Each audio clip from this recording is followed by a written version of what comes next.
All right, let's go back live to the field. It seems like we could be put on a glove and throw a couple of pitches and get into the action here. Miguel Cabrera yesterday finished fourth in the All-Star Home Run Derby. Didn't advance past the second round. David Ortiz from Boston won. And today, though, is the real game, the Midsummer Classic, the All-Star game, and 3 Tiger players getting ready for the game. It's in Anaheim, California tonight. Miguel Cabrera will get the start at first base. Justin Verlander will be there, and Jose Valverde, 2 pitchers. Tigers trail the White Sox by a half game for the top spot in the American League Central. And the second half of the season won't begin till Friday in Cleveland, so we do get a serious sort of all-star break here. Lary Sorensen, who pitched in the All-Star game, lives in Grand Rapids now, was the voice of the Tigers on radio and did some TV work for ESPN, pitched for 7 major league teams after coming out of the University of Michigan, is ready for tonight's game, I should say. Good morning, Larry. Good morning, Michael Patrick. How are you today? It's a great day to be alive. I should think so. And when you take us back, if you would, to what it was like when you got to play in the All-Star game. I was just a puppy. I was 22 years old. It was my first full season in Major League Baseball, Wow. And the whole thing was just very surreal and kind of a blur. It goes by so fast. It was in San Diego, so we had the long trip out there anyway. But one of the things two things actually. One is we played the Yankees in the series before the All-Star game, so we got to take a bus from Milwaukee to Chicago, and I talked to Reggie Jackson most of the way down, and Greg Nettles, and guys like that, and that was a thrill. Huh. And then the other thing was meeting President Ford in the locker room, and I don't have a lot of baseball memorabilia up around my place, but I've got a picture of me with President Ford in the locker room, and we talked Wolverine football, and I'll never forget that.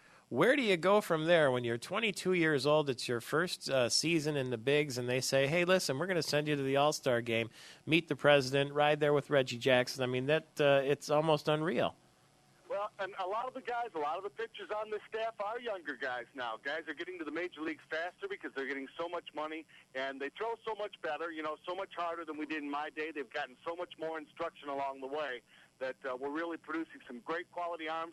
They're saying this is the year of the pitcher again, and I think it's a beautiful thing to see. Did you get in the game? I did. I pitched. I came in relief. Jim Palmer started, went 2 2/3. Matty Keough replaced him and went a third. They had to pinch hit for him, so I faced 10 batters. Gave up a leadoff single to Larry Boa, and then retired 9 guys in a row. Hot dog.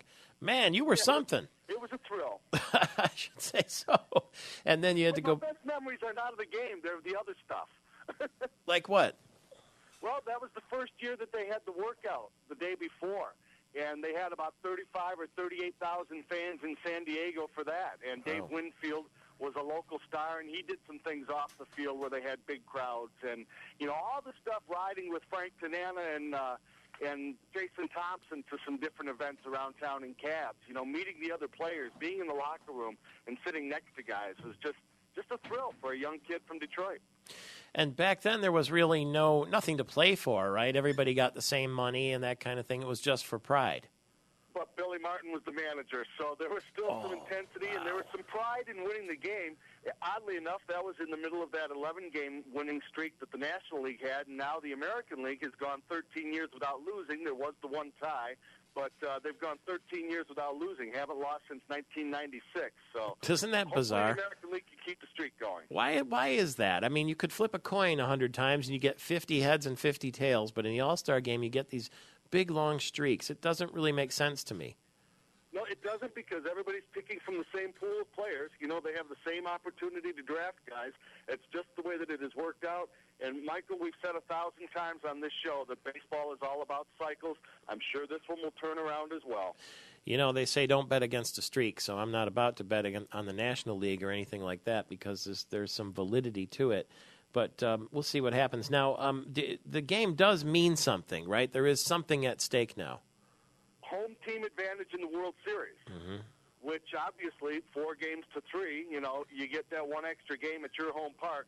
And you look at the Tigers and the way that they performed on the road this year and at home, they're a lot over 500 at home. And I think they're about 9 or 10 games, 11 games under 500 on the road. So for the Tigers this year, it could be a huge difference. There are some people who don't think that's a very wise thing to do, to give away home field advantage at the All-Star game. What do you think? It's a very controversial subject. I don't think that the players really use that as their motivation to get themselves up for the game. I think that the players have enough pride. It's funny. I was talking about this with a guy the other day. We were watching the end of a game, and somebody hit a walk-off home run, and watching these 35-year-old guys mob each other at home plate like the Little League World Series during a regular season game in June, you know. You can't tell me that the players are just in it for the money when you see that kind of excitement and that kind of emotion out on the field for just a regular season game early in the year. What about the guys who don't go to the All-Star game? At this point in the summer, are they ready for a little bit of a break?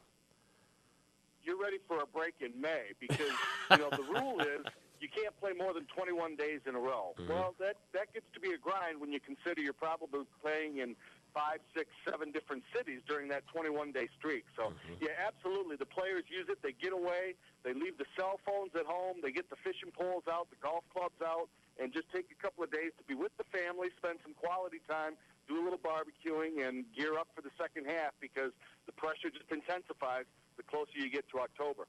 What was Billy Martin like in your experience with him? Well, there's a couple stories I'll have to tell you off the air. Okay, I'm going to hold you to that. That were baseball related, but the language was a bit salty. Yeah. But you know, he's so intense about winning, and even out there, he was really motivating. He had a little pregame speech and got the guys fired up. You know, you could tell that he really wanted to win, and that emotion spread over to the players. Unfortunately, we didn't, but you could tell how intense he was.